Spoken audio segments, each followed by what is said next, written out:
Good morning, ladies and gentlemen. A very warm welcome in this last 10 session trade for 2025, in which the markets, after painting for the last 15-18 months, have just possibly started to look up. 26,130 for you on the Nifty, strength in IT as well as the banking space. Is this a precursor to a Santa rally? Are we looking forward to a build-up of pre-budget expectations, or are we looking forward to a wonderful 2026 after a very painful 2025? All this and more will be discussed threadbare with Mr. Jyotivardhan Jaipuria, founder and MD at Valentis Advisors. This is a very well-known PMS company, and Mr. Jyotivardhan Jaipuria is one of the finest brains that we have on Dalal Street. Namaste to you, Jyoti ji, and a very warm welcome. Finally, there seems to be some sign of an uptick in the market. Are we building up ahead of the budget? Obviously there's a Santa rally which happens to the end of the year. This time, if anything, it's been a weaker Santa rally than what we get in normal courses. But if we look back and think about it, there have been some part of the market which has not done so badly. So if you think of like calendar 25, the large cap index is fairly good. We are getting close to a double-digit return in the large cap. But it's been the broader market which has done badly, and that's why, like the joke is everybody's portfolio is at a low end, the market is at a high. So, that is something which we hope will change in 26.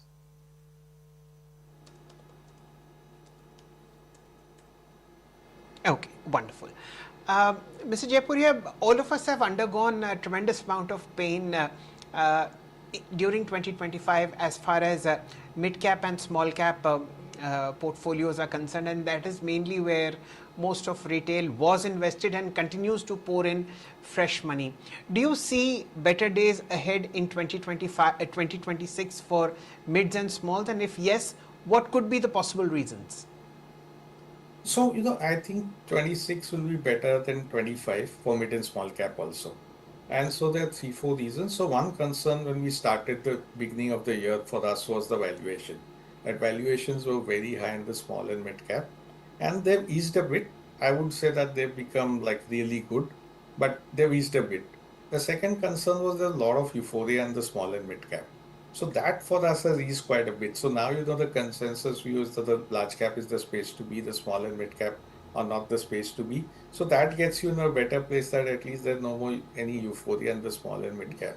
The third reason why I think the small mid cap will do better is the earnings cycle. So small and mid cap are the bigger play on the earnings cycle than probably the large cap is. The earnings cycle has been very weak. As we know, for the last 6 quarters, earnings have grown at single digit. So we think, next year earnings will see a decent recovery where we get a double digit earning growth. And in this environment, typically earnings for the small and mid cap always better than the large cap. And that I think will really drive, stock performance for these small and mid cap. Okay.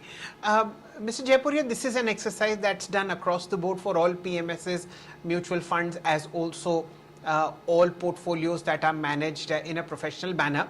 The allocation of fresh funds for the start of a fresh calendar or a second half or a first half, depending upon what has happened in the previous 6 months or the previous 1 year. For Valentis, where do you think is fresh money going to be deployed for 2026 first quarter calendar, given what you have seen in the last 6 months?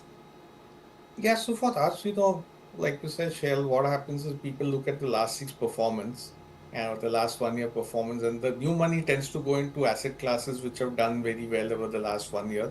Whereas, when we do our analysis, it's probably should be doing the reverse, which is looking at where things have done badly and is there, merit to investing in some of those places. So since we are discussing small and mid cap, if we look at the mid cap index, which started 21 years ago, there have been only 7 years in which they underperformed the large cap. And typically, most of the time, in 1 year, they underperform the large cap. The next year, they outperform the large cap and recoup the underperformance which we had. So there's been only one period in this 21 years, which is 2018 and 2019, where 2 years in a row consecutively the mid cap underperformed the large cap index. So, given that this year the mid cap and the small cap are going to underperform the large cap, the probability is that next year we could get better times for the mid and small cap also. So for us, it's not going to be a crazy bull market. We're not going to see what we saw in probably post-COVID.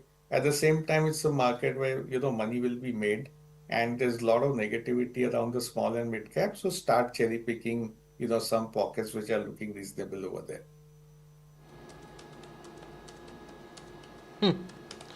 And these reasonable pockets that have emerged, Mr. Jaipuria, are they already represented in the Valentis portfolio?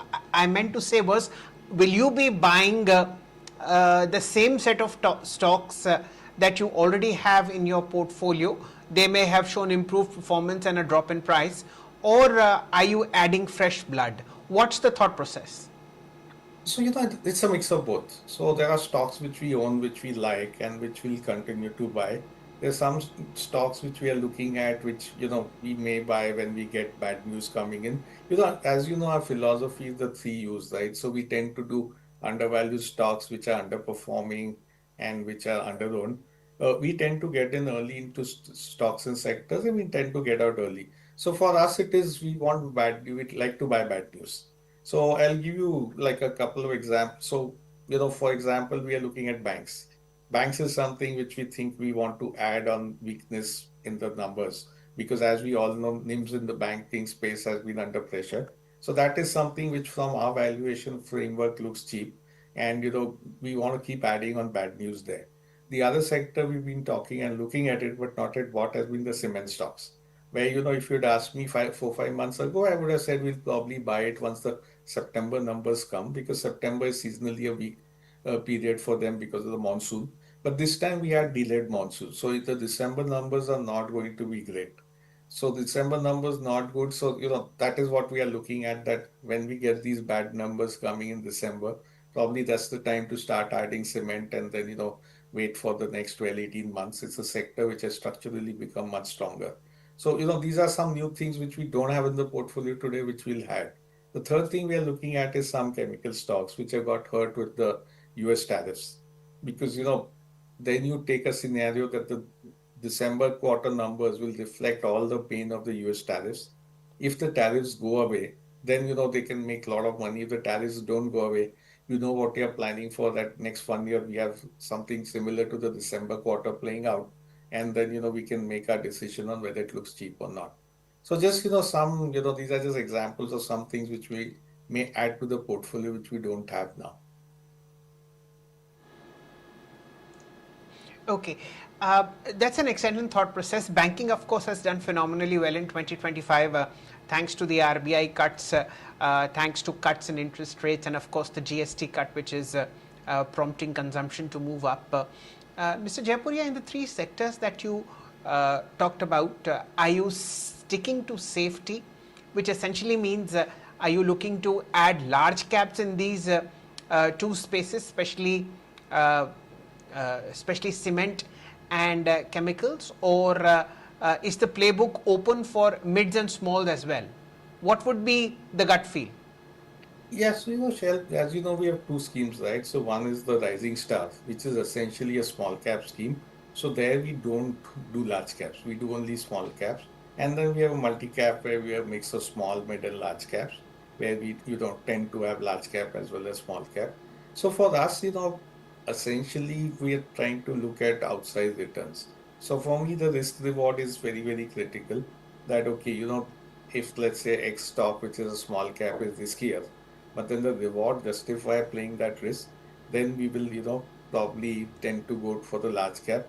Otherwise, the reward doesn't justify the risk, then we probably will look at the large cap. Last 1 year, I would say we have been a little more defensive. The way we had described it is 2025 is going to be playing a test match. We played a T20 right from, post-COVID, but now this year is a test match year where you're in some sense defending your wickets. So I think, we'll get a little more uh, adding a little more risks into 26. It may happen in a slow pace, but I would say on the margin, we probably will increase some of our small and mid cap exposure. Okay, fair point. And that's a sensible process as well. Mr. Jaipuria, you are a value hunter. Does IT at this point of time versus the record low on the rupee offer value, or has that station passed? IT we've been underweight for, I think, for the last 3 4 years, and so the reason has not been valuation. It has been more that we are worried about the longer term uh, growth prospects of the IT sector. So what AI has done is it means there's more and more coding is getting done by AI. So what it may mean is we need fewer and fewer people to do the job with these IT companies are doing. And that's been the reason that if these companies are not going to grow, we want value, but we want value in growth companies. Ultimately, I would say we are more like growth at a reasonable price. And so for us, the growth element has been the worry in IT. And that's the reason we've stayed away from it. Even now, we don't have a very large exposure. Just the second point you made on the rupee is, see, rupee depreciation helps a bit. But if you take the last 10, 20 years where rupees, depreciated quite a bit, it's not that we've seen any of these IT guys being able to increase their margin in that period of depreciation. So, rupee depreciation may help you in a quarter or something, but on a structural basis, it's not been a big growth driver for a lot of these companies.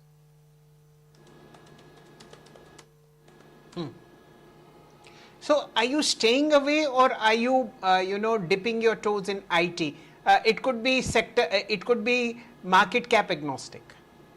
Yeah, so see, in general, we are staying away. So I would say we are a lot underweight on IT. It's one of our more underweight sectors. And there may be a couple of stocks which we buy up, which are very stock specific reasons for which we are buying it. But those are not like related to because we think IT is a great play or something.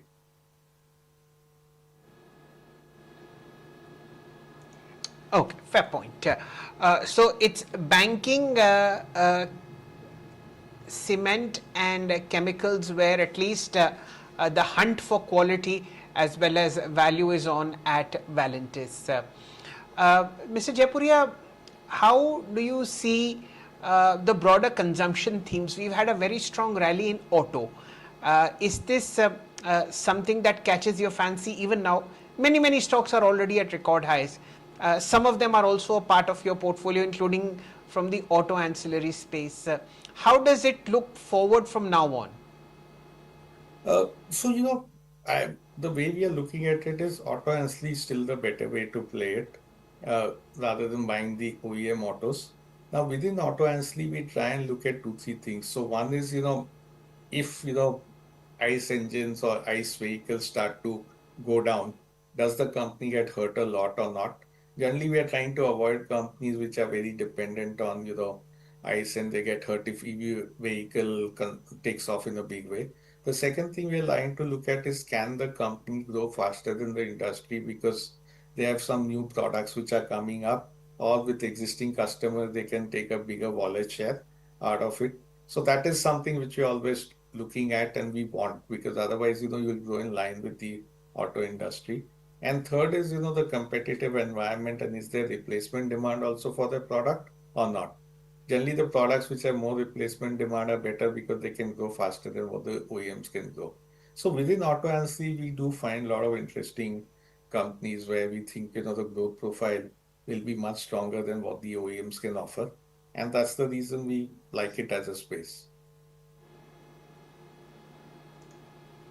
Fair point. Is there something which you are avoiding? Something which refuses to come down in terms of valuation parameters, and of course earnings have not caught up as well. What looks something which is a disconnect, so to say? Yeah, so if you ask me something which is a disconnect, and it's a very interesting thought that, on a macro wise, you think consumption will do very well because, the consumption plays are good. At the same time, when I look at consumer Yes. staples, I find that space very expensive and it's a big space which is growing slowly. So for us, it's been, for a long time, we've been underweight consumer staples, and we keep trying to test our hypothesis, are we wrong at some point? But we still find no reason to really get excited about that space. Our thing has been consumer discretionary is the way to play this consumer demand, and consumer staples are still very, very expensive for the growth that they offer. Fair point.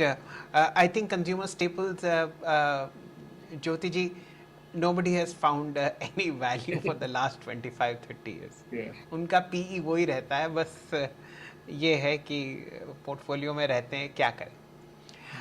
Acha, at this point of time, when you look forward, uh, Mr. Jaipuria, what have been the main learnings of 2025? Of course, you are a man of nearly 3.5 years of experience in the markets. But what has 2025 taught you? So, like we got the broad message right, but we still didn't get it right enough. So if you go back to where we were at the beginning of 25, and we always pen down our thoughts every year. So we said that the market will give a single digit sort of return. We said that small caps and mid caps will underperform the large caps. But if you ask me, we didn't expect this sort of underperformance. Because what we got is probably like a 17-18% underperformance of the small cap to the large cap. So we were not thinking it would be that stark. We thought it would be more like 7-8%. So, that is one thing which is like, played out. Maybe we got the theme right, but we didn't get the extent of the thing right. The second has been remarkable that, we're getting like nearly 10 years of a continuously positive Nifty. So when you think about it, it's like, year after year, if you get a positive return, then, for investors is something that you start thinking of, that is the volatility really high in the market or not? Because you had 10 years in a row.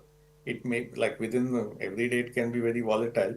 But if you can make a positive return every year in the market, then what are you worried about? It probably at the same time, having done all this, people still are like, they get worried whenever the market goes down. So that has been the third thing, and which, we've always thought about it. But people always want to invest when the markets are going up. Very few people want to invest when, the markets go down. So everybody's heard all Warren Buffett's that you buy when there's blood on the street, but very few people actually implement it when, it works out that way.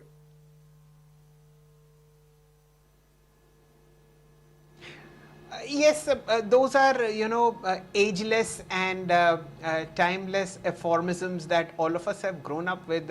Putting them in practice is equally difficult. Yeah. But Mr. Jaipuria, contrast this situation month on month. The monthly SIP number has only increased in Indian mutual fund sector. Retail refuses to buckle under whatever selling pressure we are being exposed to by foreign investors, and yet at the same time, smart players, including Mr. Buffett and many other in the Indian domain, have very, very high percentages of cash in their portfolio. Which side is going to break, according to you?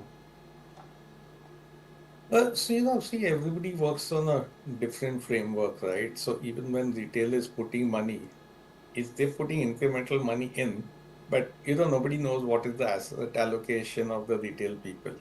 And when a lot of the larger funds tend to have cash, they can move very quickly. So it's not like they are waiting for the pullback in the market and they may go and put money into the market at that time, which not everybody can move as quickly as some of the other people can move. So to that extent, I think the SIP has been like a great thing for the retail investor, because month after month he's just putting in money and not trying to rack his brains on what really where the market can go. Like from my point of view, I think in 26 we'll probably see better FII flows. They means, like if you take the last 15, 18 months, we've had like close to $30 billion of outflow. And I think, going forward, things will be a little better because of three reasons. So one is, you've seen India underperforming the MSCI by close to 25%. This is the worst underperformance we've had to MSCI ever. Second is, India is the most underweight market for MSCI fund managers. And, we've never had this sort of underweight on India as we have now, which is like over 2.5%. And third is relative valuations have become much better for emerging market fund managers for India. So like India valuations were 20p, let's say 15 months ago, they're still 20p. But the MSCI has moved up. So it was 10p at some point last year, which now has gone closer to 13 and a half, 14. So now India trades at like a 50% sort of P premium, which at some point last year used to be 100%. Now 50 is the long-term average that India is traded at. So to that extent, relatively India's trading at long-term averages is no longer trading very expensive. So I think, if we get some positive news flow coming in India and could be, earnings starting to pick up, maybe at some point the US-India deal gets signed, we could see FIs getting a little more positive on India or maybe a little less negative on India than what we've been.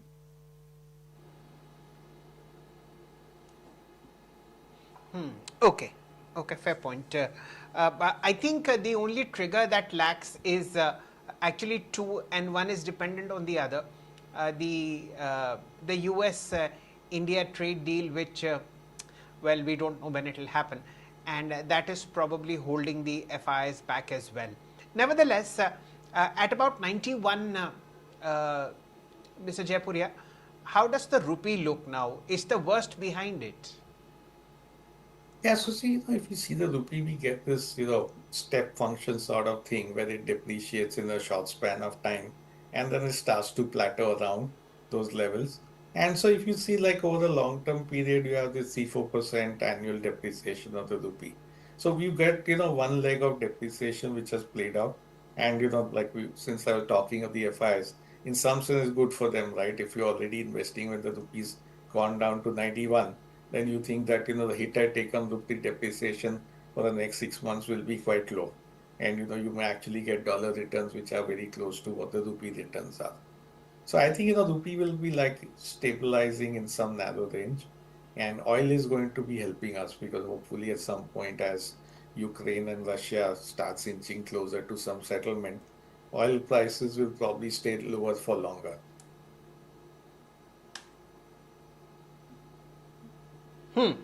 Okay, that's one thing that did not go wrong in 2025 was crude oil, and let's hope that things improve for the better there.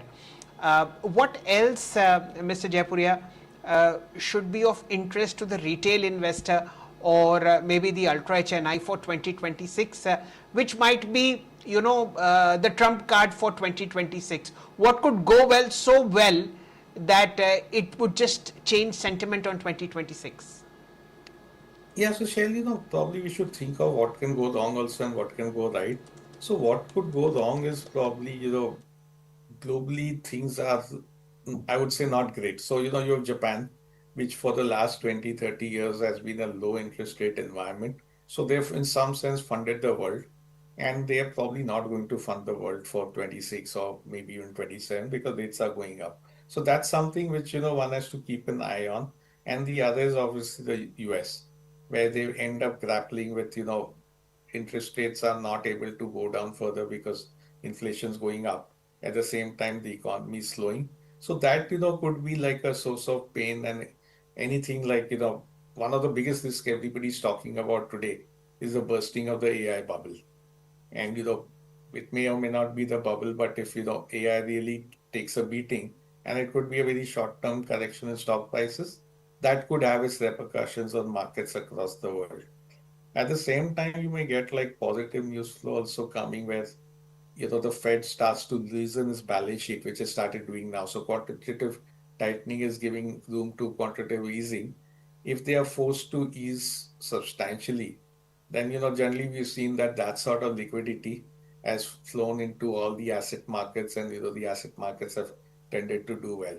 So I would say like the base case should be like a better market in 26, but not like a stupendous market.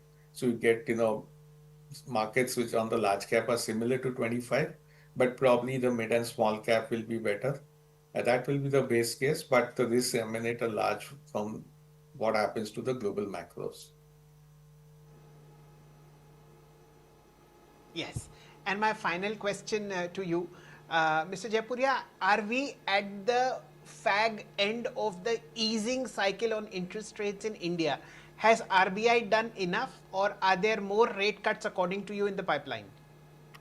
So I think a lot of the rate cuts are behind us. So ultimately, whether we get another 25 or something, we may get because the inflation is quite low. To some extent, if we see the minutes also, they are worried about inflation being too low, and is it because the growth is slowing down? So they may be, if the inflation remains like this, they may have rooms for some more easing. But I would think a large part of the interest rate cuts are behind us. We're not probably looking at interest rates going up, but we may see next year interest rate begin this level or maybe slightly lower than this.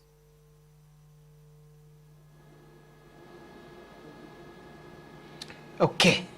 With that very helpful note, Mr. Jaipuria, we'll call it a day. Here's Yeah, wishing you all the best for the Christmas, New Year, and of course 2026. Thank you for your time, and uh, a happy New Year to you. thank you. Happy New Year to you and to all the viewers also. Yes. With that, ladies and gentlemen, the show ends here, but continue on Business Today Television. There's a lot that's happening. Thank you.